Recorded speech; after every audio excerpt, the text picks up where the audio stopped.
And slowly, piece by piece, the truth about Officer Derek Harrison came to light. Not just his individual actions, but the system that had protected him for so many years. The supervisors who dismissed complaints. The union that defended him no matter what. The politicians who looked the other way. Min Jun knew they were getting closer to real accountability. But he also knew the hardest part was still ahead, because the powerful never gave up their power easily, and the fight for justice was never won in a single battle. It was won through sustained effort, through refusing to be silent, through demanding better even when it seemed hopeless. The real test was coming, and Min Jun was ready for it. 3 months after Min Jun's encounter with Officer Harrison, the FBI completed its investigation. Special Agent Rodriguez called Min Jun on a cold November morning with the news. "Colonel Park, we've concluded our investigation and we're moving forward with charges," Rodriguez said. "We're charging Officer Harrison with deprivation of rights under color of law. That's a federal criminal offense. We have 2 counts based on your case and the case of Maria Rodriguez." Min Jun felt his chest tighten with emotion. "What does that mean exactly?" "It means we have enough evidence to prove Harrison violated your civil rights while acting as a police officer. The penalty can be up to 10 years in prison per count, though actual sentences are usually less. We're also recommending that the Justice Department pursue a civil pattern and practice investigation of the entire police department." "When will this happen?" "The U.S. Attorney will announce the charges at a press conference tomorrow. I wanted you to hear it from me first, and I wanted to thank you. Without your video evidence and your willingness to come forward, we wouldn't have had enough for prosecution. Most people are too afraid to challenge police officers." After the call ended, Min Jun sat quietly in his home office. Sarah was at work. The house was silent. He thought about that Saturday morning 3 months ago when Harrison pulled him over. He thought about the anger and humiliation he felt. He thought about how close he came to just paying the false ticket and moving on with his life. If he had done that, Harrison would still be on the street. Still harassing people. Still violating rights. The thought made Min Jun feel both grateful and sad. Grateful that he had the courage and resources to fight back. Sad that so many others did not. The next day, U.S. Attorney Rebecca Lawson stood at a podium surrounded by FBI agents and Justice Department officials. News cameras filled the room. Emma Chen was in the front row of reporters. "Today we are announcing criminal charges against Officer Derek Harrison of the City Police Department," Lawson began. "Officer Harrison is charged with 2 counts of deprivation of rights under color of law. These charges stem from incidents in which Officer Harrison used his position as a police officer to violate the civil rights of citizens based on their race." Lawson described the charges in detail. She showed portions of Min Jun's video. She explained how Harrison had stopped Min Jun without legal justification. She quoted Harrison's racist comments. She described the pattern of similar behavior with other victims. "This case represents a fundamental betrayal of public trust," Lawson said. "Police officers are given tremendous power and authority. They can stop, search, and arrest citizens. They can use force when necessary. But with that power comes responsibility. Officers must treat all citizens with dignity and respect regardless of race. Officer Harrison violated that sacred trust, and he will be held accountable." Reporters shouted questions. Lawson answered several before turning the microphone over to Special Agent Rodriguez. "I want to emphasize that this investigation revealed systemic problems beyond just one officer," Rodriguez said. "We found evidence that supervisors were aware of complaints against Officer Harrison, but failed to properly investigate them. We found that the department's complaint process discouraged citizens from coming forward, and we found a culture that prioritized protecting officers over protecting the rights of citizens." "Is the entire department under investigation?" a reporter asked. "The Justice Department is reviewing whether to pursue a pattern and practice investigation," Rodriguez answered. "That decision will be made in the coming weeks." The police union immediately held its own press conference. Frank Delaney looked angry and defensive as he faced reporters. "These charges are an outrage," Delaney said. "Officer Harrison is being prosecuted for doing his job. He made a traffic stop. He asked questions. He issued a citation. That's what officers do every day. But because the person he stopped is politically connected and made a big fuss, now he's facing prison time. This is wrong." Emma Chen raised her hand. "Mr. Delaney." The federal charges are based on extensive investigation showing a pattern of racially motivated stops. How is that just doing his job? Every stop Officer Harrison made was within policy, Delaney insisted. He had legal justification for every action he took. The federal government is cherry-picking a few incidents and claiming they show a pattern. It's not fair and it's not justice. What about the video showing Officer Harrison telling Colonel Park to go back where he came from? Delaney's face reddened. Words taken out of context. Officer Harrison was trying to de-escalate a situation. Sometimes officers use language that might sound harsh, but it's about maintaining control.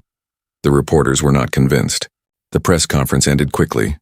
Officer Harrison's lawyer, a man named Thomas Grant, also spoke to the media. He claimed Harrison would plead not guilty and fight the charges. "My client is innocent," Grant said. "He's a dedicated police officer who has served this city faithfully for 12 years. He's made thousands of stops and arrests. The government is taking a handful of incidents where people claim they were treated unfairly and using them to destroy his career and his life. We will prove his innocence in court." But public opinion had turned against Harrison. Polls showed that most residents supported the charges. Even some police officers spoke out, saying Harrison's behavior was not representative of good policing. The city also took action. Mayor Torres announced that the 2 supervising officers who had dismissed complaints against Harrison were being demoted. He also announced new policies for handling citizen complaints. Every complaint will now be reviewed by an independent civilian review board, Torres explained. This board will have the power to conduct its own investigations and recommend discipline. Officers will be required to wear body cameras at all times during interactions with the public, and we will implement mandatory bias training for all officers. Chief Morrison stood beside the mayor looking uncomfortable. Rumors circulated that she would resign soon. She had been chief during years of complaints against Harrison that went nowhere. Many people blamed her for the department's failure. Min Jun attended a community meeting where residents could ask questions about the new policies. The room was packed. People wanted to know if the changes would actually make a difference. Carlos Mendoza spoke during the public comment period. "These reforms sound good," he said. "But we've heard promises before. How do we know this time will be different?" The mayor acknowledged the skepticism. "I understand why you don't trust us," he said. "We failed you, but I'm asking you to hold us accountable. Watch what we do. If we don't follow through, call us out. Demand action. That's how change happens." After the meeting, several community leaders approached Min Jun. They thanked him for speaking out. They told him he had started something important. "This isn't just about Officer Harrison anymore," one woman said. She was an organizer with a local civil rights group. "This is about changing how police interact with communities of color. Your case has opened up a conversation that was long overdue." Min Jun appreciated the support, but he felt uncomfortable being treated like a hero. "I just wanted to ride my bike," he said. "I didn't plan to become an activist." "Sometimes that's how it works," the woman said with a smile. "You do the right thing in one moment and it changes everything." The trial was scheduled for the following spring. Harrison pleaded not guilty as his lawyer had promised. The case would be heard by a federal judge without a jury at Harrison's request. His lawyer believed a judge would be more sympathetic to a police officer than a jury of regular citizens. Over the winter months, both sides prepared. The prosecution interviewed more than 20 witnesses. They gathered additional video evidence from body cameras and security cameras. They built a detailed timeline of Harrison's pattern of discriminatory stops. Harrison's defense team tried to discredit the witnesses. They claimed Min Jun was exaggerating what happened. They suggested Carlos, Yuki, and Jamal were part of a coordinated attack on police. They argued that every stop Harrison made had legitimate legal justification, but the evidence was overwhelming. Text messages between Harrison and other officers contained racist jokes and derogatory comments about minorities. His personnel file showed repeated complaints that were dismissed without proper investigation. And most damaging, Min Jun's video clearly showed Harrison making racist statements and issuing a false citation. The Saturday morning sun felt warm on Min Jun Park's face as he pedaled through the quiet streets of Riverside Heights. He loved these early rides before the city woke up. The 45-year-old Army colonel had the day off, and he wanted to enjoy every minute of it. He wore a simple blue t-shirt and black cycling shorts. His bike was nothing fancy, just a reliable road bike he had owned for years. Minjun had lived in this neighborhood for 7 years. He and his wife Sarah bought their house after he returned from his second deployment overseas. The tree-lined streets and friendly neighbors made it feel like home. He knew most people on his block by name. They waved when he passed by on his morning rides. Today felt different, though. Minjun noticed a police car following him about 3 blocks back. At first, he thought nothing of it. Police patrols were normal in any neighborhood, but the car stayed behind him, matching his speed. Minjun felt his shoulders tense up. He told himself to relax.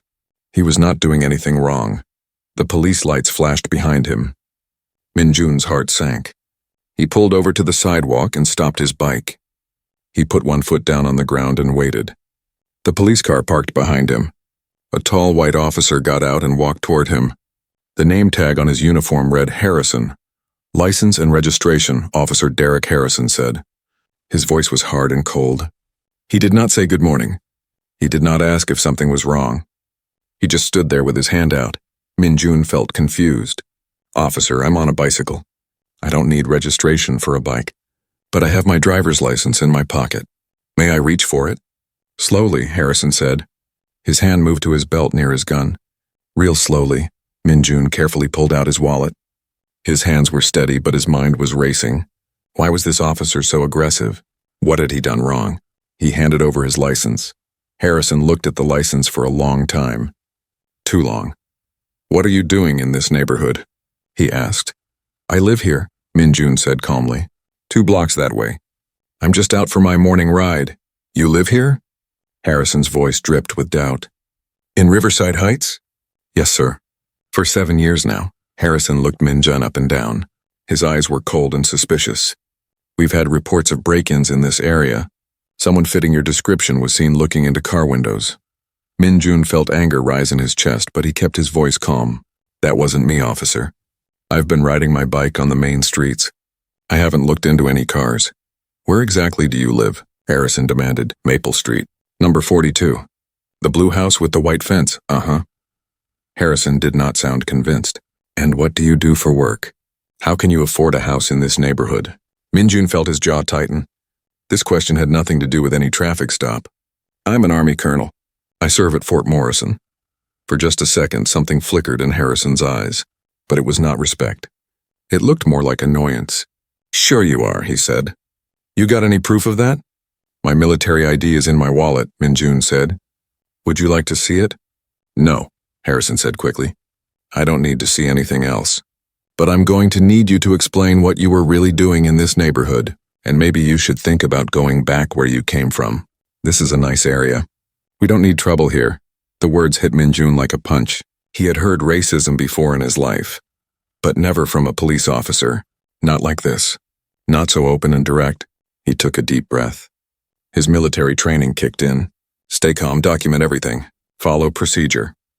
Officer Harrison, Minjun said slowly, I have every right to be in this neighborhood. I live here. I pay taxes here. My wife and I are part of this community. Watch your tone with me, Harrison snapped. His face turned red. You think you can talk back to a police officer? I can arrest you right now for obstruction. Minjun reached slowly for his phone. I would like to record this interaction. That is my legal right. Put that phone away, Harrison shouted. He stepped closer to Minjun. Put it away right now or I will arrest you. Sir, I have the legal right to record a police officer in public, Minjun said. But he kept his phone in his hand, pointed at Harrison. His finger pressed the record button. Harrison's face turned even redder. You're one of those people, huh? Think you know the law better than a cop? Let me tell you something. I've been doing this job for 12 years. I know who belongs in neighborhoods like this and who doesn't. And right now you look suspicious to me. What exactly looks suspicious? Minjun asked. The fact that I'm riding a bike? Or the fact that I'm Asian? Don't play that card with me, Harrison spat. This has nothing to do with race. This is about keeping this neighborhood safe from people who don't belong here. I do belong here, Minjun said firmly. This is my home. Harrison stared at him for a long moment. Minjun could see the anger in the officer's eyes, but he could also see something else. Harrison knew Minjun was right. He knew this stop was wrong, but his pride would not let him back down. I'm writing you a citation, Harrison finally said. Failure to signal before turning. I didn't turn anywhere, Min-jun said. I was riding straight down the street. Are you arguing with me? Harrison pulled out his citation book. Because I can add more charges. How about reckless riding? Or maybe resisting an officer? Min-jun said nothing.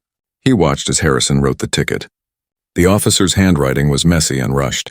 He practically threw the citation at Min-jun when he finished. Sign here, Harrison ordered. Min-jun signed the ticket. He knew his signature did not mean he admitted guilt. It just meant he received the citation. I suggest you find a different neighborhood to ride your bike in, Harrison said, for your own safety. The threat in his voice was clear. I'll continue to ride in my own neighborhood, Min-jun said quietly. The one I live in, Harrison leaned in close. Min-jun could smell coffee on his breath. People like you need to learn your place, Harrison said in a low voice. This is America. Real America. Not whatever country you came from.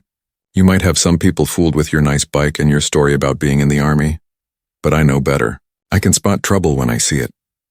I was born in Los Angeles, Min-jun said. This is my country too. Harrison laughed, but there was no humor in it. Sure it is. Now get out of here before I find a real reason to arrest you. Min-jun got back on his bike. His legs felt shaky, but he pedaled away slowly. He did not look back. In his pocket, his phone was still recording. He had the whole conversation saved. Every word, every threat. As he rode home, Min-jun's mind was spinning. In all his years of military service, he had faced enemy fire. He had led troops in dangerous situations. He had made life and death decisions. But nothing had made him feel quite like this. Small, powerless, unwelcome in his own neighborhood. He thought about his ancestors who came to America looking for a better life. He thought about his parents who worked hard to give him opportunities. He thought about his own service to his country. 22 years in the Army, 2 combat deployments, medals and commendations, and none of it mattered to Officer Harrison. When Min-jun reached his house, he sat on his bike in the driveway for a moment. His hands gripped the handlebars tightly.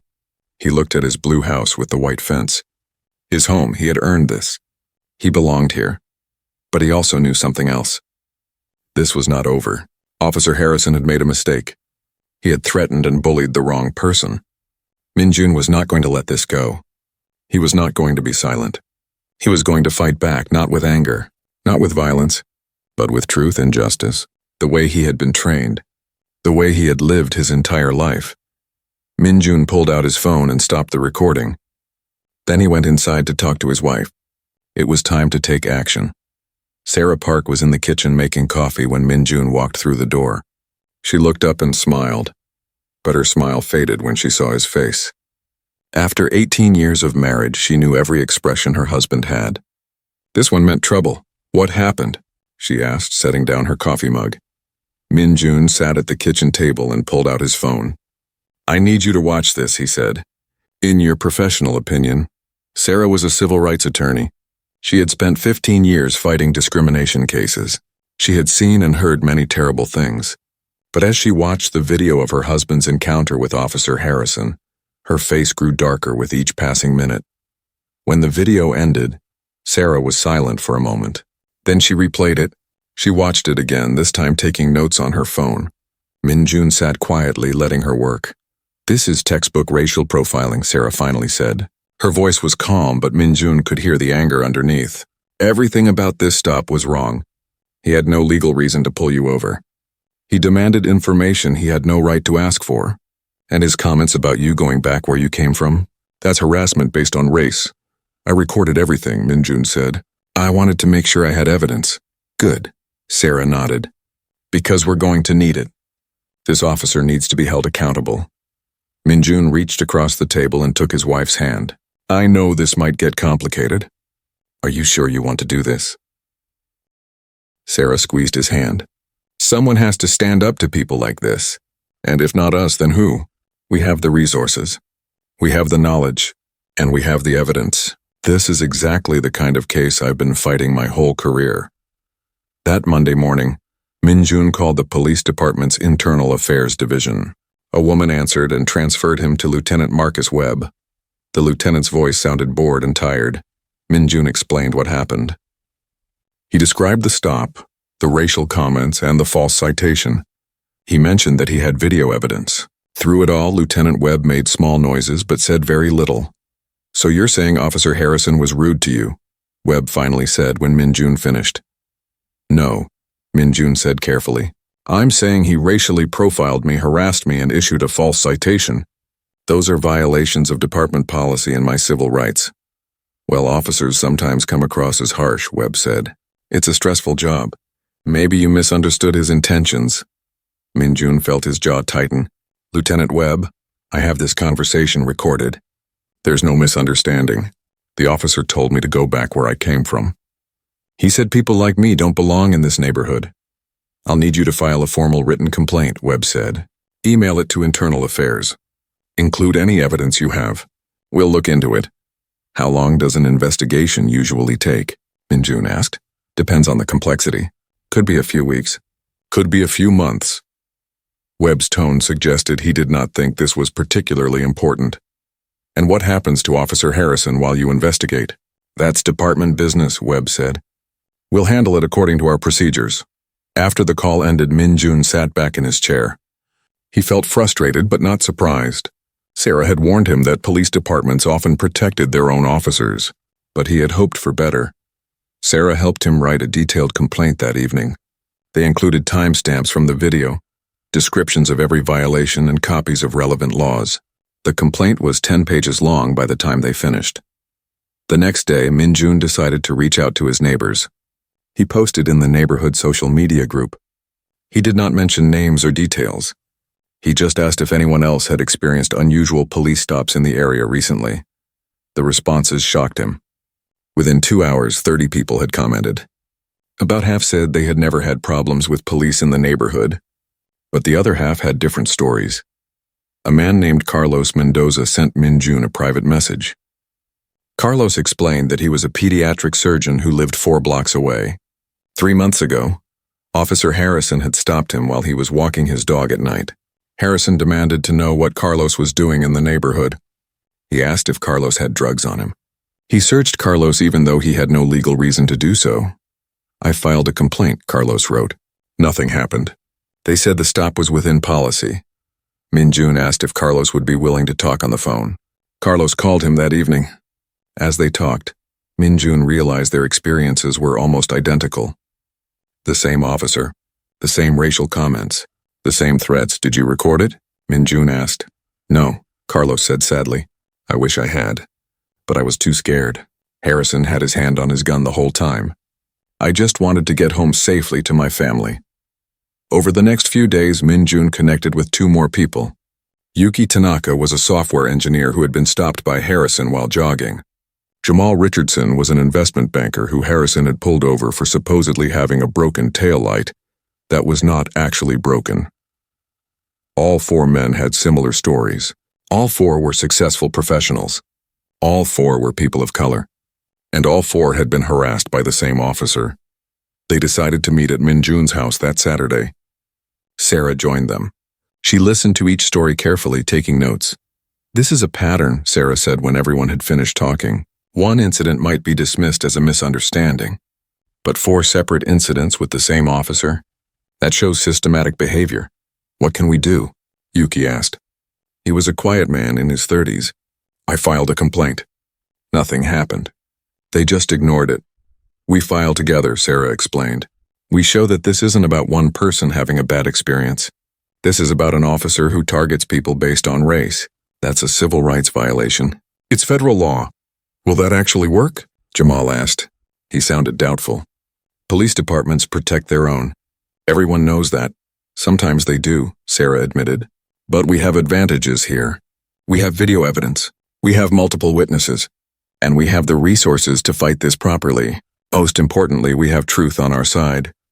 Min-jun looked around at the 3 other men in his living room. Carlos looked tired. Yuki looked nervous. Jamal looked angry. But they all looked determined. "I spent 22 years serving this country," Min-jun said. "I've been deployed to war zones. I've led troops in combat, and I did all of that believing in justice and equality. If I won't stand up now, what did all those years mean?" Carlos nodded slowly. "I spent 12 years learning to be a doctor. I save children's lives, and some cop thinks I'm suspicious because of how I look. No, that's not right. I'm in, Yuki said quietly. Me too, Jamal agreed. They spent the next 2 hours organizing their evidence. Minjun used his military training to create a timeline. He documented dates, times, and locations. He compared their stories and found the patterns. Sarah explained the legal process and what to expect. By the end of the meeting, they had a plan. They would file a joint complaint with the police department. They would also file a complaint with the state attorney general's office. And if those did not work, they would file a federal civil rights lawsuit. This won't be easy, Sarah warned them. Police unions are powerful. They'll fight back. They'll try to discredit you. They'll claim you're anti-police or lying for attention. Are you prepared for that? The four men looked at each other. Then they all nodded. 2 weeks went by with no response from the police department. Minjun called Lieutenant Webb 3 times. Each time, Webb said the investigation was ongoing. He could not share details. He could not give a timeline. Meanwhile, strange things started happening. Carlos received a notice that his medical clinic was being inspected by the health department. This was unusual.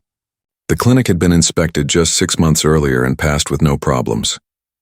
Yuki noticed a police car parked outside his apartment building several nights in a row. The same car? Officer Harrison's car. Jamal got a parking ticket for parking in front of his own house. The ticket claimed his car was blocking a fire hydrant. But the nearest hydrant was 15 feet away. Minjun saw Harrison drive past his house twice in 1 week. Slowly. Like he was watching.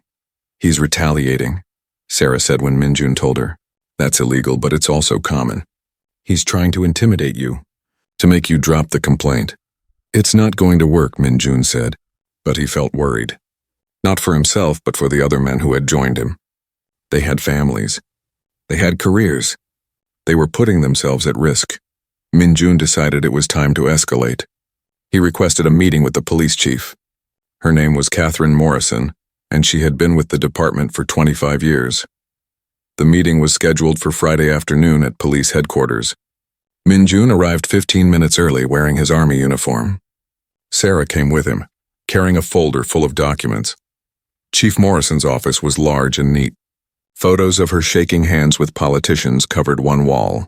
Commendations and certificates covered another. She sat behind a big wooden desk and gestured for them to sit. Colonel Park, she said, standing to shake his hand. Thank you for your service. And Mrs. Park, I understand you're an attorney. Civil rights attorney, Sarah said. Morrison's smile tightened slightly. I see. Well, I've reviewed your complaint. I want you to know we take all complaints seriously. With respect, Chief Morrison, Minjun said. That's not what the evidence shows. This is Officer Harrison's 8th complaint in 3 years. All were dismissed or marked as unfounded. How is that taking complaints seriously? Morrison's expression hardened. I can't discuss other complaints. Privacy rules. But I can tell you that being a police officer is difficult work. Sometimes people misunderstand the nature of police interactions. Sarah opened her folder and pulled out a document. Chief, I have statements from 4 different complainants. All describe similar incidents with Officer Harrison. All involve racial profiling. All include threats and harassment. And in my client's case, we have video evidence. This isn't misunderstanding. This is a pattern of civil rights violations. Morrison looked at the document but did not touch it. The investigation is ongoing. For how long? Minjun asked. As long as it takes to be thorough. While Officer Harrison continues to patrol, while he continues to harass residents? Morrison stood up. The meeting was over. Colonel Park, I understand you're upset. But I have to ask you to trust our process. We'll investigate this fully and take appropriate action if warranted. As Minjun and Sarah left the building, Minjun felt discouraged. The chief had been polite but dismissive. Nothing was going to change through official channels. We need to go public, Sarah said as they walked to their car. The department won't police itself. We need external pressure, Minjun nodded. He had hoped to avoid that. Going public meant media attention. It meant making his personal experience a news story. But he could see now that there was no other choice. It was time to bring in reinforcements. Sarah knew a journalist named Emma Chen who worked for the local newspaper. Emma had a reputation for investigating stories that other reporters ignored. She was tough and thorough. More importantly, she cared about justice. Sarah called Emma on Monday morning and explained the situation. At first, Emma was hesitant. Stories about police misconduct were hard to prove. They required solid evidence, and they often faced pushback from powerful people who did not want the truth exposed. "I can send you the video," Sarah offered. "You can see for yourself." Emma agreed to watch it. 2 hours later, she called back. Her voice sounded different now. Angry. Determined. "I want to meet with all 4 complainants," Emma said, "and I want to dig into Officer Harrison's background. This isn't just about one bad stop. If what you're telling me is true, this is about a pattern of abuse that the department has been covering up." They met at a coffee shop the next day. Minjun, Carlos, Yuki, and Jamal sat at a large table with Emma and Sarah. Emma had a recorder and a notebook. She interviewed each man separately, asking detailed questions about their encounters with Harrison. "Did he touch you?" she asked Carlos. "He searched me, patted down my jacket and pants. I told him I didn't consent to a search, but he did it anyway. Did you feel threatened?" His hand was on his gun the whole time. "So yes, I felt very threatened." Emma turned to Yuki. "You said Harrison followed you for 3 blocks before stopping you. Why do you think he did that?" "I think he was looking for a reason," Yuki said. "He wanted to catch me doing something wrong, but I was just jogging. So he made up an excuse about matching a suspect description." "What description?" "He said someone reported a suspicious Asian man in the area, but he couldn't tell me anything specific. No height, no age, no clothing description. Just Asian," Emma wrote quickly in her notebook. Then she looked at Jamal. "You mentioned Officer Harrison gave you a ticket for a broken tail light that wasn't broken. Did you fight the ticket?"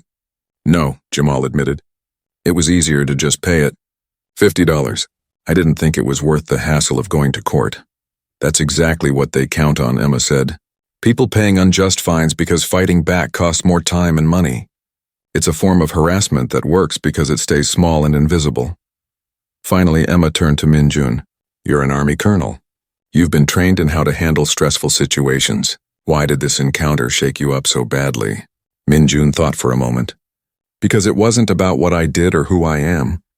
It was about what I looked like. Officer Harrison had decided I didn't belong in my own neighborhood before he even spoke to me. Nothing I could say or do would change his mind. That kind of prejudice, especially from someone with power and authority, is deeply disturbing." Emma nodded. "I'm going to need time to investigate this properly. I want to look into Harrison's background. I want to check if there are other complaints. I want to see if the city has paid settlements related to his behavior. This is going to take a few weeks." "We understand," Sarah said. "We want the story told right, not just told fast." Over the next 3 weeks, Emma worked on her investigation. She filed public records requests with the police department, asking for information about complaints against Harrison. The department resisted, claiming privacy laws protected personnel records. Emma got her newspaper's lawyers involved. She also found court records showing that the city had settled 3 lawsuits related to Officer Harrison over the past 5 years. The total amount paid out was $340,000. All 3 cases involved allegations of excessive force or wrongful arrest, and all 3 had been settled quietly, with confidentiality agreements that prevented the victims from talking about what happened. Emma interviewed former officers who had worked with Harrison. Most refused to speak on the record, but one retired sergeant agreed to talk if Emma kept his name confidential. "Harrison has always been aggressive," the retired sergeant said, "even back when he was a rookie. His training officer warned the brass about him. Said he had an attitude problem and showed bias toward minorities, but nothing was done. The department was short on officers and they needed bodies on the street." "Why wasn't he disciplined?" Emma asked. "The union," the sergeant explained. "The police union protects officers, even the bad ones. Every time someone complained about Harrison, the union rep would fight it. They'd claim he was just doing his job. They'd say the complainant was anti-police or lying, and eventually the department would give up and dismiss the complaint." Emma also discovered something else. Harrison had been involved in a controversial shooting 2 years earlier. He had shot and killed a 20-year-old black man during a traffic stop. The department ruled it justified, saying the young man had reached for something that Harrison believed was a gun. It turned out to be a cell phone. The young man's family had tried to sue, but the case was dismissed on qualified immunity grounds.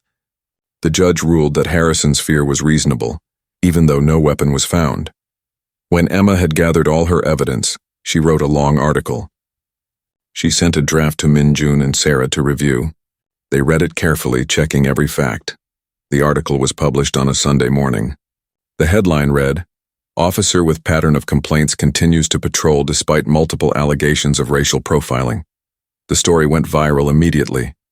Within hours, it had been shared thousands of times on social media. News websites across the state picked it up. By Monday morning, it was national news.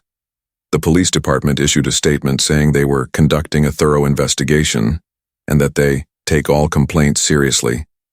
But the statement rang hollow. Emma's article had exposed years of complaints that went nowhere. Community activists organized a protest outside police headquarters for that Wednesday. Hundreds of people showed up. They carried signs that said "Justice for all" and "End racial profiling and hold bad cops accountable." Min-jun attended the protest with Sarah, Carlos, Yuki, and Jamal. He did not speak to the crowd. He did not want this to be about him. But reporters recognized him from Emma's article. They asked for interviews. "I just want to live in peace in my own neighborhood," Min-jun told one reporter. "I want to ride my bike without being harassed. I want what every American deserves, to be judged by my actions, not my appearance." The police union held a press conference the next day. The union president, a man named Frank Delaney, defended Harrison strongly. "Officer Harrison is being persecuted for doing his job," Delaney said. "He spent 12 years keeping this city safe. He's made tough decisions in dangerous situations, and now he's being attacked by people who want to second-guess every action police officers take. This is part of a larger anti-police movement that puts all of our officers at risk." Emma Chen was at the press conference. She raised her hand to ask a question. "Mr. Delaney, the city has paid $340,000 to settle lawsuits related to Officer Harrison. How is that doing his job?" Delaney's face turned red. "Those were nuisance settlements. The city pays them to avoid expensive litigation. They don't prove anything. 3 separate cases," Emma pressed, "all involving excessive force or wrongful arrest. At what point does a pattern become proof?" "Next question," Delaney snapped, pointing to another reporter. But Emma's question hung in the air. Other reporters started asking similar questions. The press conference ended early, with Delaney walking out without answering. That night, Sarah got a call from her law firm. One of the senior partners wanted to talk to her. Sarah put the call on speaker so Min-jun could hear. "Sarah, I know you're passionate about this case," the partner said. His name was Robert Green, and he had been with the firm for 30 years. "But I need to be honest with you. This is becoming high profile. The police union is powerful. They have connections with politicians and business leaders. Some of our clients are concerned." "Concerned about what?" Sarah asked. "About the firm being seen as anti-police. We represent several corporate clients who work closely with law enforcement. They're worried about how this looks." "How what looks? Standing up for civil rights?" "Sarah, you know I support your work. But the firm has to consider its reputation. I'm asking you to think carefully about how much time and energy you put into this case." After the call ended, Sarah sat quietly for a moment. Min-jun could see she was upset. "They want me to drop it," she said. "What are you going to do?" Sarah looked at him. "Keep fighting. This is exactly why these cases are important. The powerful always protect each other. If we back down, nothing ever changes." The next day, Min-jun got a call from his commanding officer at Fort Morrison. General Patricia Walsh was a tough, fair leader who Min-jun respected deeply, but her voice sounded concerned. "Colonel Park, I've been reading about your situation in the news," she said. "I want you to know you have my full support. What happened to you was wrong, and you have every right to seek justice." "Thank you, ma'am," Min-jun said. "However, I need to make you aware of something. The police union has reached out to some people in the military community. They're trying to create a narrative that you're using your military position to get preferential treatment. They're suggesting that regular citizens don't get the same attention when they file complaints." Min-jun felt anger flare in his chest. "That's ridiculous. I'm not asking for special treatment. I'm asking for equal treatment, for the same justice anyone should receive." "I know that," General Walsh said, "and I'll make that clear if anyone asks me. But I wanted you to be prepared. They're going to try to undermine your credibility." "Let them try," Min-jun said. "I have evidence. I have witnesses, and I have the truth. That weekend, more people came forward with stories about Officer Harrison. Emma Chen published a follow-up article featuring 5 additional complainants. All had filed reports that went nowhere. All described similar encounters involving racial bias. One woman, a Latina teacher named Maria Rodriguez, described being pulled over by Harrison while driving her 3 children home from school. Harrison had accused her of driving a stolen vehicle. He made her and her children get out of the car and sit on the curb while he searched it. Her children, ages 6, 8, and 10, had been terrified. My youngest asked me if we were going to jail, Maria told Emma. How do you explain to a 6-year-old that sometimes police officers don't treat everyone fairly? That sometimes people judge you based on how you look? The story kept growing. The mayor, David Torres, finally made a statement. He announced that the city would conduct an independent review of the police department's complaint procedures. We must ensure that every resident of this city is treated with dignity and respect, Mayor Torres said. If there are systemic problems in how we handle complaints, we will fix them. But community leaders were not satisfied with promises. They demanded action. They wanted Harrison suspended immediately. They wanted a federal investigation. They wanted real accountability. Min Jun attended a city council meeting where residents could speak. The room was packed. People lined up to talk for hours. They shared their own experiences with police harassment. They demanded change. When it was Min Jun's turn to speak, he walked calmly to the microphone. He wore his army uniform. The room went quiet. My name is Min Jun Park, he began. I'm an Army colonel stationed at Fort Morrison. I've served this country for 22 years. I've been deployed to combat zones. I've led troops in battle. And I came home to a country where a police officer told me I don't belong in my own neighborhood because of my race. He paused and looked around the room. I'm not here asking for special treatment because I'm a soldier.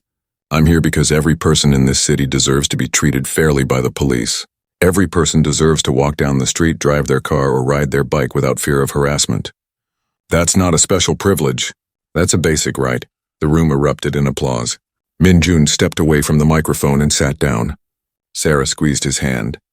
After the meeting, several city council members approached Min Jun. They promised to push for stronger oversight of the police department. They said they would support federal intervention if necessary. But Min Jun knew that promises from politicians were easy to make and hard to keep.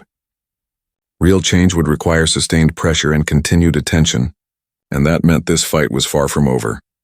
That night, as Min Jun and Sarah drove home, they talked about what might come next. The FBI could get involved, Sarah said.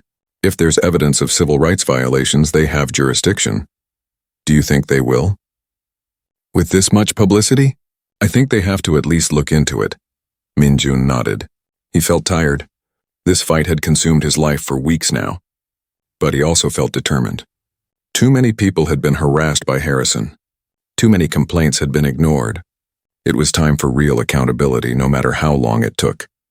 The FBI field office in the city received hundreds of calls after Emma Chen's articles were published. Citizens demanded an investigation into Officer Harrison and the police department. Community groups sent formal requests. Civil rights organizations filed complaints. Special Agent Lisa Rodriguez was assigned to review the case. She had worked civil rights violations for 8 years. She knew how these cases worked. Most complaints about police never went anywhere because the evidence was weak or because witnesses were too afraid to testify. But this case was different. Rodriguez called Min Jun on a Tuesday morning. Colonel Park, this is Special Agent Rodriguez with the FBI. I'd like to meet with you to discuss your complaint against Officer Derek Harrison. Min Jun felt a surge of hope. I'd be happy to meet with you. They scheduled a meeting for the next day at the FBI office. Min Jun brought Sarah with him. They were led to a conference room where Rodriguez waited with another agent, James Cooper. Rodriguez was a woman in her early 40s with sharp eyes and a professional manner. Cooper was younger, maybe 35, and carried a laptop. They both shook hands with Min Jun and Sarah. Colonel Park, thank you for coming in, Rodriguez said as they all sat down. I want to start by saying we take civil rights violations very seriously. I've reviewed the video you recorded and I've read the news articles. What happened to you was unacceptable. Min Jun nodded. Thank you. But I'm not the only victim. There are at least 8 other people who've had similar experiences with Officer Harrison. I know, Rodriguez said. We've identified them. We'll be interviewing each one, but I'd like to start with you. I need you to walk me through that morning step by step. Every detail you can remember. For the next 2 hours, Min Jun described his encounter with Harrison. Rodriguez asked specific questions about timing, exact words, and Harrison's body language. Cooper typed notes on his laptop. Did Officer Harrison ever explicitly state why he pulled you over? Rodriguez asked. He mentioned reports of break-ins and said someone fitting my description was seen looking into cars, but he couldn't give me any details about these reports. No case numbers, no specific descriptions. It felt like an excuse. And his comment about going back where you came from, those were his exact words? Yes, it's on the video. Rodriguez nodded. We'll need to interview Officer Harrison. We'll also need to subpoena his personnel file, including all complaints and disciplinary actions. That will take a few days. In the meantime, I need you to understand something. Federal civil rights cases are difficult to prove. We need to show a pattern of behavior. We need to show intent to violate rights. It's not enough to prove that he was rude or unprofessional. I understand, Min Jun said, but I believe the evidence is there. Multiple victims, multiple incidents, similar patterns of behavior, and in my case, video proof. That helps significantly, Rodriguez agreed. The video is strong evidence, but we'll need more. We'll need to show that the department knew about his behavior and failed to act. That makes it systemic. Over the next 2 weeks, Rodriguez and Cooper interviewed all 8 complainants. They also interviewed several police officers who had worked with Harrison. Most were reluctant to speak, but 2 officers agreed to talk confidentially. One officer, a woman named Jennifer Martinez, had worked patrol with Harrison for 6 months. She told Rodriguez that Harrison frequently made racist jokes in the patrol car. He would profile drivers based on race, pulling over Black and Latino drivers for minor violations while ignoring similar violations by white drivers. I reported him twice, Martinez said, once to my sergeant and once to Internal Affairs. Nothing happened. My sergeant told me Harrison was just old school and I needed to toughen up. Internal Affairs said they couldn't act without concrete evidence. Why didn't you stay partnered with him? Rodriguez asked. I requested a transfer. I didn't want to be associated with his behavior. And honestly, I was afraid of what might happen. If he's willing to violate citizens' rights, what would stop him from lying about me if I crossed him? The other officer, a man named David Chen, had been Harrison's training officer years ago. He confirmed what the retired sergeant had told Emma Chen. I wrote in my evaluation that Harrison showed bias and needed additional training in cultural sensitivity and de-escalation, David said, but my supervisors ignored it. They said we needed officers on the street and that Harrison would improve with experience. Obviously, that didn't happen. Rodriguez and Cooper also subpoenaed Harrison's complete personnel file. What they found was damning. 15 complaints over 12 years. The complaints included excessive force, false arrest, racial profiling, and verbal harassment. 3 had resulted in lawsuits that the city settled. But the most troubling discovery was the pattern of how complaints were handled. In almost every case, the investigating supervisor had concluded that Harrison's actions were within policy, even when witnesses contradicted Harrison's version of events, even when the complaints came from credible professionals with no criminal history. The investigators noted something else. The supervisors who dismissed complaints against Harrison had all received positive performance reviews shortly afterward. Several had been promoted. It suggested a culture where protecting officers was rewarded. Rodriguez presented her findings to the U.S. Attorney's Office. The prosecutor, a woman named Rebecca Lawson, reviewed the evidence carefully. This is solid, Lawson said. We have pattern and practice. We have multiple victims. We have evidence that supervisors knew about the behavior and failed to act. I think we can build both a criminal case against Harrison and a civil case against the department. What are the chances of conviction? Rodriguez asked. On the criminal side, maybe 70%. The video from Colonel Park is powerful evidence. On the civil side, higher. The pattern of dismissed complaints shows deliberate indifference. That's the standard we need for a federal civil rights claim. The news that the FBI was conducting a formal investigation broke 3 weeks after Min Jun's initial meeting with Rodriguez. The police union immediately issued a statement attacking the investigation. This is a politically motivated witch hunt, Union President Frank Delaney said. Officer Harrison is being persecuted for doing his job. The FBI is caving to pressure from anti-police activists who want to handcuff our officers and prevent them from keeping communities safe. But this time, the union's defense did not stick. Too many people had seen the video. Too many had read the stories. The evidence was overwhelming. Chief Morrison announced that Harrison was being placed on unpaid administrative leave pending the outcome of the federal investigation. She also announced that 2 supervising officers were being reassigned to desk duty for their handling of complaints against Harrison. The announcement came during a press conference at City Hall. Mayor Torres stood beside Chief Morrison, looking serious and uncomfortable. "I want to apologize to the residents of this city," the mayor said. "We failed you. We failed to hold our police department accountable.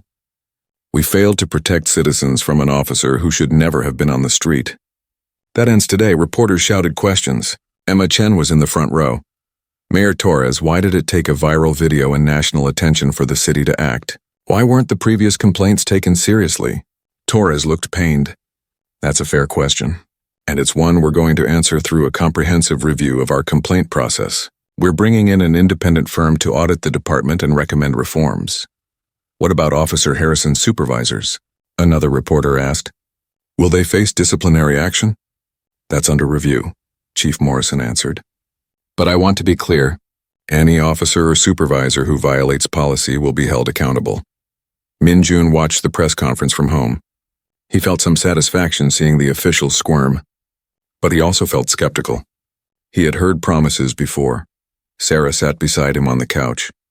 "It's progress," she said. "Not enough, but it's something." "It's only happening because we went public," Min Jun said. "Because Emma wrote those articles. Because people protested. If we had just quietly filed a complaint and waited, nothing would have changed." "You're right," Sarah agreed. "The system only works when people force it to work." The next day, Min Jun received a call from General Walsh. "Colonel, I wanted to inform you that several military veteran organizations have released statements supporting you. The American Legion, Veterans of Foreign Wars, and others. They're condemning Officer Harrison's treatment of a service member and calling for full accountability." "I appreciate that, ma'am," Min Jun said, "but I don't want this to be just about me being a veteran. Every citizen deserves the same treatment and protection." "Agreed," Walsh said, "but your military service does matter. It shows character. It shows you've sacrificed for this country, and when a police officer tells someone like you that you don't belong here, it's especially offensive. It undermines everything we stand for." The veteran organization's statements created another wave of publicity. Conservative news outlets that usually defended police began questioning Harrison's actions. How could an officer tell an army colonel, someone who risked his life for the country, to go back where he came from? The political pressure increased. U.S. senators from the state called for a Justice Department review of the police department. The state attorney general announced his office would also investigate, but not everyone supported Min Jun. He started receiving hate mail and angry messages on social media. People accused him of being anti-police. They said he was exaggerating what happened. They claimed he was using his military rank to get special treatment. Some messages were explicitly racist. They told him to go back to Asia. They said America was for Americans, not immigrants. They threatened violence against him and his family. Sarah wanted to report the threats to the FBI. Min Jun was reluctant at first. He did not want to seem afraid. But Sarah insisted. "These threats are illegal," she said, "and they're part of the same pattern of racial harassment. You need to document them," Min Jun agreed. He forwarded the threatening messages to Rodriguez. She took them seriously and assigned agents to investigate the most serious threats. "Unfortunately, this is common in high-profile civil rights cases," Rodriguez told him. "People react strongly, but we take threats against witnesses seriously. We'll increase patrols near your home." Min Jun also received messages of support. Thousands of people thanked him for standing up. They shared their own stories of police harassment. They said his courage inspired them to speak out. One message came from a young Korean-American police officer in another state. Her name was Jiwoo Kim, and she was 26 years old. "Colonel Park, I joined the police force because I wanted to serve my community," she wrote. "But I've faced discrimination from some of my fellow officers because of my race. Your case shows me that change is possible. It shows me that standing up to injustice matters. Thank you for your courage. You've inspired me to be a better officer." Min-jun read her message several times. It reminded him why this fight mattered. Not just for him, but for everyone who faced discrimination. And especially for the next generation who deserved better. Carlos Mendoza called Min-jun one evening with good news. The health department inspection of his clinic had found no violations. The complaint had been completely fabricated, likely by someone connected to Harrison. They apologized for the hassle, Carlos said. They said it was clear the complaint was retaliatory. But here's the thing. If this case hadn't become public, they probably wouldn't have looked so carefully. They would have gone through their checklist and maybe found some tiny violation to justify the complaint. That's how the system protects itself. You're right, Min-jun agreed. Sunshine is the best disinfectant. When things are public, it's harder for officials to cover up. Yuki called with different news. He had been contacted by an internal investigator for the police department. They wanted to interview him about his encounter with Harrison. Yuki was nervous. What if they try to twist my words? Yuki asked. What if they make it seem like I'm lying?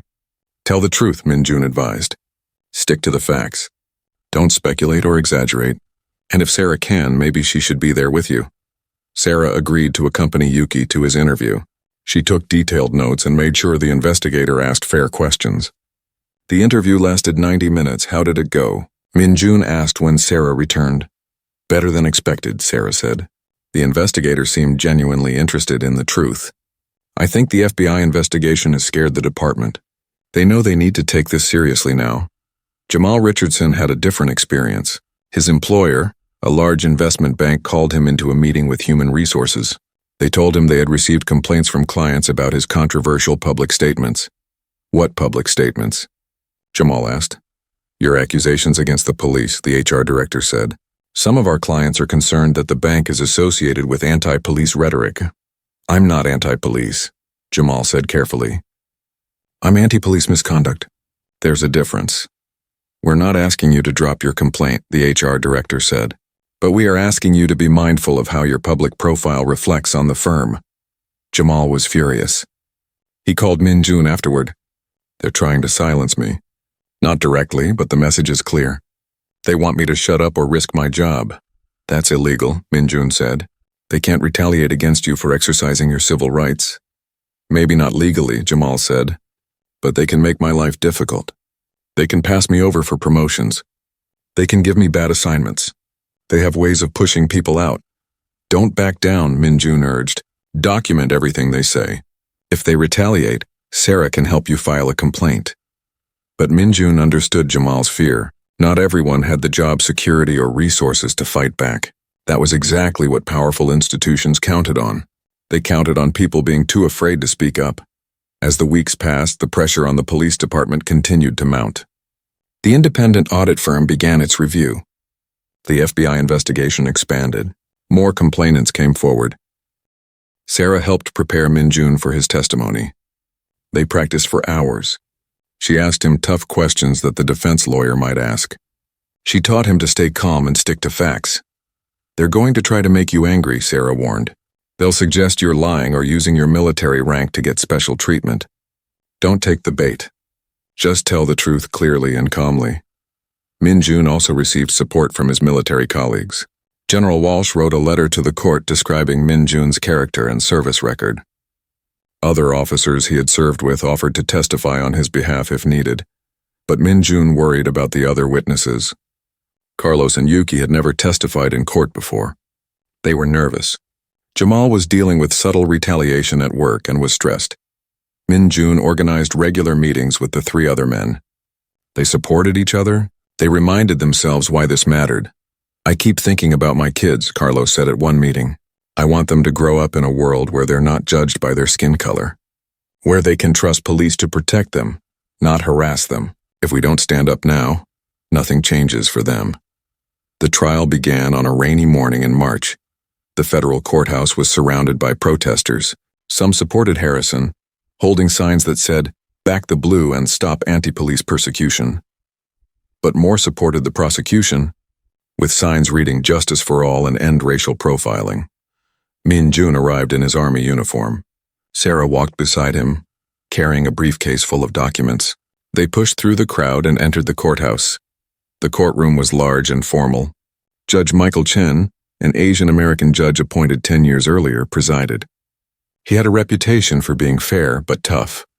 The prosecution's opening statement was delivered by Assistant U.S. Attorney James Morrison. He was methodical and clear as he laid out the case.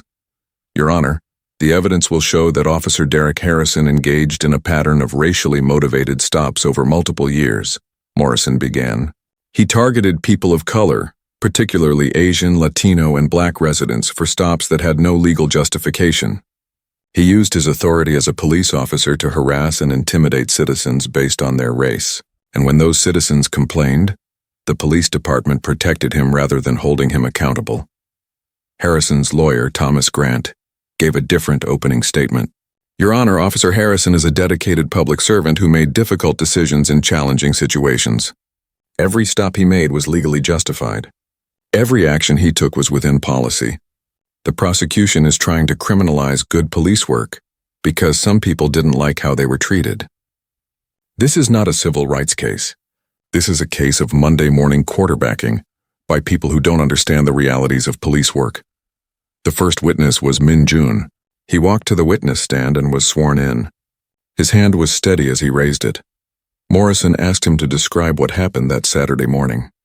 Min Jun told the story clearly and without emotion. He described Harrison's aggressive tone, his questions about what Min Jun was doing in the neighborhood, his racist comments. Did you feel threatened? Morrison asked. Yes, Min Jun answered. Officer Harrison's hand was near his gun. His tone was hostile, and his comments made it clear he saw me as suspicious solely because of my race. What did you do? I remained calm and respectful. I provided my identification. I tried to de-escalate the situation, and I recorded the interaction on my phone to document what was happening. Morrison played the video for the court. In the silent courtroom, Harrison's words were clear and damning. Go back where you came from. People like you don't belong here. The racist nature of the comments was undeniable. When the video ended, Judge Chen looked troubled. He made notes on his pad. Then it was Grant's turn to cross-examine. He stood and faced Min Jun with a serious expression. Colonel Park, you're a trained Army officer, correct? Yes.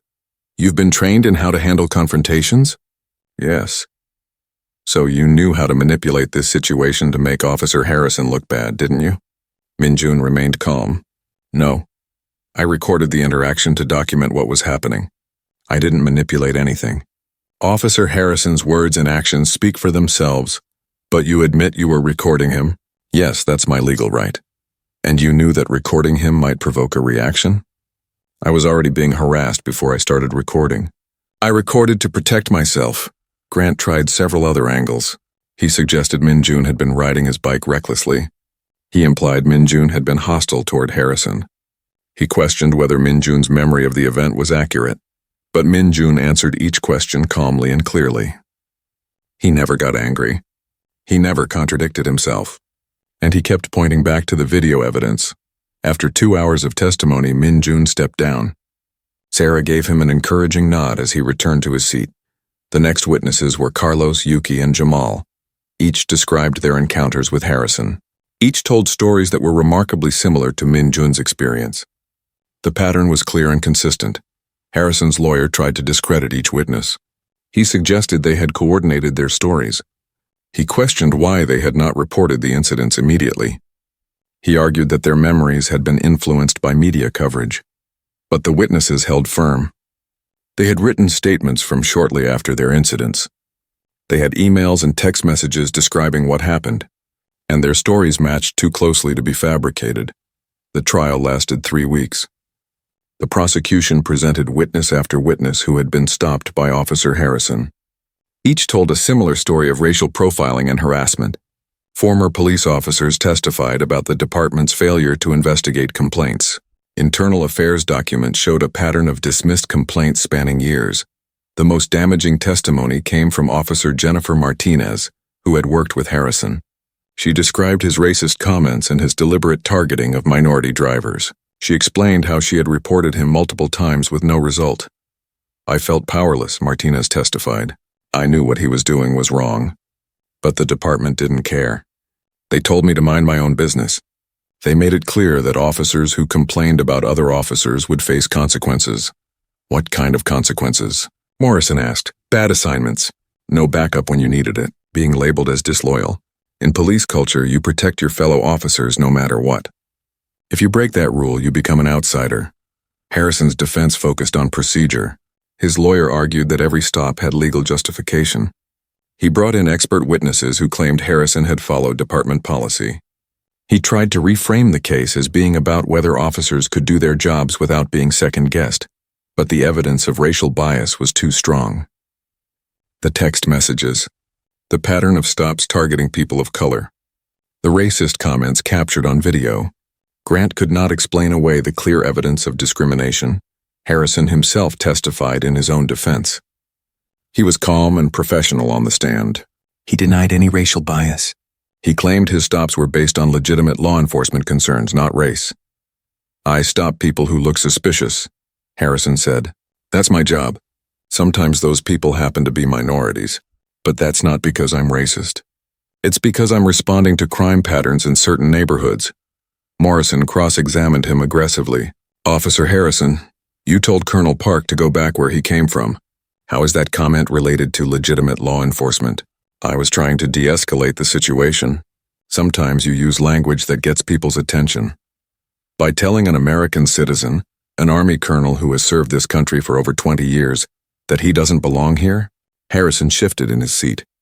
I didn't mean it that way. What other way could you possibly mean it? I meant he should leave the area to avoid further confrontation. Morrison showed him the video again. Let's watch this section. You're clearly angry. Your tone is hostile. And you specifically tell him to go back to whatever country he came from. Those are your exact words. How is that about de-escalation? Harrison had no good answer. He tried to explain, but his words sounded hollow and defensive. Morrison pressed further. You've been the subject of 15 complaints over 12 years, all involving allegations of racial bias or excessive force. 3 resulted in lawsuits costing the city hundreds of thousands of dollars. At what point did you think maybe there was a problem with your behavior? Those complaints were unfounded, Harrison insisted. People complain when they get citations or arrested. It doesn't mean I did anything wrong. 15 complaints, all dismissed or marked unfounded. Yet you paid $340,000 in settlements. Does that sound like unfounded complaints to you? The city settles cases to avoid litigation costs. It doesn't mean I was guilty of anything. Or it means the city knew you were guilty but chose to pay people off rather than discipline you. Objection, Grant called out. Speculation. Sustained, Judge Chen said. But the point had been made. The trial concluded with closing arguments. Morrison delivered a powerful summary of the evidence. He argued that Harrison had systematically violated the civil rights of citizens based on race. He showed the pattern of behavior over years. He demonstrated how the department had failed to hold Harrison accountable. Your Honor, this case is about more than just Officer Harrison, Morrison concluded. It's about a system that allowed him to continue violating rights for over a decade. It's about supervisors who looked the other way. It's about a culture that valued protecting officers more than protecting citizens. Officer Harrison must be held accountable. But so must the system that enabled him.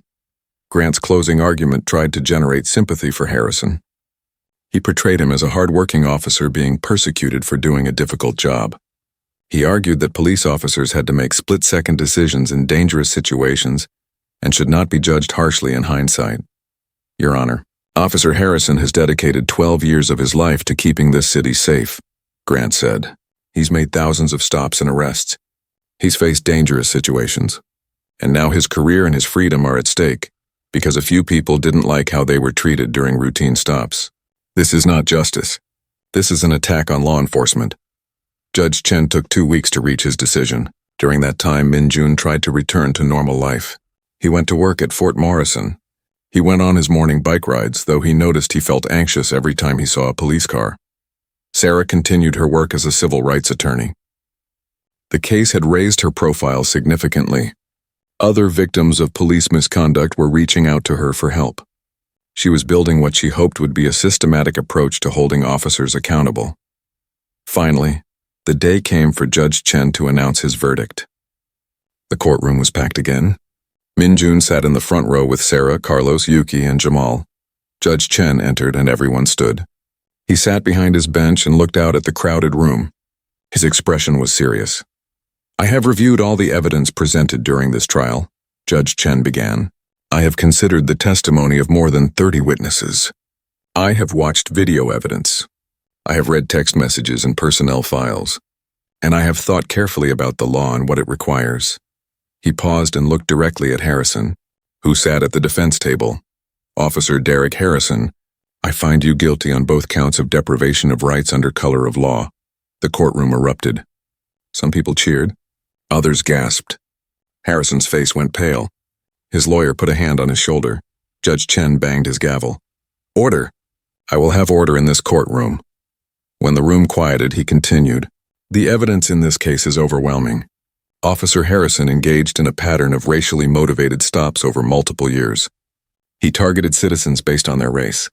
He used his authority as a police officer to harass and intimidate people who were doing nothing wrong. And his actions were enabled by a police department that consistently failed to investigate complaints against him. He described the evidence in detail. The video of Min Jun's stop, the similar testimonies from other victims, the text messages containing racist language, the pattern of dismissed complaints. This case represents a betrayal of the public trust, Judge Chen said. Police officers are given tremendous power. They can stop, search, and arrest citizens. They can use force when necessary, but that power comes with responsibility. Officers must treat all citizens fairly and with dignity, regardless of race. Officer Harrison violated that responsibility repeatedly and systematically.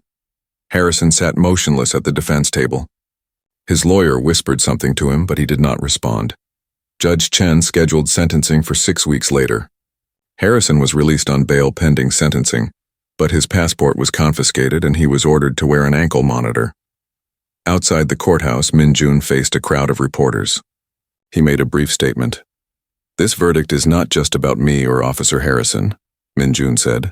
It's about ensuring that all citizens are treated fairly by police regardless of their race. It's about holding officers accountable when they abuse their authority, and it's about making sure this never happens again. How do you feel about the verdict? A reporter asked. Relieved, grateful, but also aware that this is just one step. Real change requires reforming the systems that allowed this behavior to continue for so long. Emma Chen published a detailed article about the verdict. She also wrote a follow-up piece about the police department's reforms. Some changes were already being implemented. Body cameras were now mandatory. The Civilian Review Board was up and running. Training programs had been revised to emphasize de-escalation and cultural sensitivity. But Emma also reported on resistance to change. Some officers complained that the reforms made their jobs harder. The police union continued to insist that Harrison was being unfairly prosecuted. And some politicians were already talking about rolling back reforms once public attention moved on. 6 weeks later, Judge Chen held the sentencing hearing. Harrison's lawyer asked for leniency. He presented letters from Harrison's family and friends describing him as a good person who made mistakes. He argued that Harrison had already lost his career and his reputation, and that prison time was unnecessary. The prosecution asked for a sentence of 5 years on each count, to run consecutively. Morrison argued that the sentence needed to send a message that civil rights violations would not be tolerated. Several victims spoke at the sentencing hearing. Maria Rodriguez, the Latina teacher whose children had witnessed her being humiliated by Harrison, spoke through tears. My children were terrified, she said. They thought we were going to jail. They cried for weeks afterward. My youngest developed anxiety about police officers. She panics when she sees a police car. Officer Harrison didn't just violate my rights. He traumatized my children. That's something we'll be dealing with for years. Min Jun also spoke. He described the impact of Harrison's harassment on his sense of safety and belonging. I've served this country for 22 years, Min Jun said. I've risked my life for the values we claim to believe in. Equality, justice, dignity. And Officer Harrison told me I don't belong here because of my race. That hurts in a way that's hard to explain. But I'm speaking out because I know I'm not alone. Thousands of people face this kind of discrimination every day, and most of them don't have the resources or support to fight back. This sentence needs to show that their rights matter too. Judge Chen listened carefully to everyone who spoke. Then he delivered his sentence. Officer Harrison, you have been found guilty of serious crimes, Judge Chen said. You abused your authority as a police officer. You violated the constitutional rights of citizens based on their race. And you did so repeatedly over many years, he paused. I have considered the letters submitted on your behalf. I have considered your service as a police officer. But I have also considered the harm you caused to your victims and to the community's trust in law enforcement. On count 1, I sentence you to 18 months in federal prison. On count 2, I sentence you to 18 months in federal prison. These sentences will run concurrently. You will also serve 2 years of supervised release after completing your prison term. During that time, you are prohibited from working in any law enforcement capacity. Harrison showed no emotion as the sentence was read. His lawyer looked disappointed, having hoped for probation or home confinement. But in the courtroom, many people felt the sentence was too light. 18 months for 12 years of civil rights violations seemed inadequate. Outside the courthouse, protesters chanted, "No justice, no peace." They felt Harrison should have received a much longer sentence. Min-jun understood their frustration, but he also knew that any accountability was better than none. For too long, officers like Harrison had faced no consequences at all. This is progress, Min-jun told reporters. Not enough progress, maybe, but it's something, and it shows that the system can work if people are willing to fight for it. The Justice Department also announced its decision regarding the police department.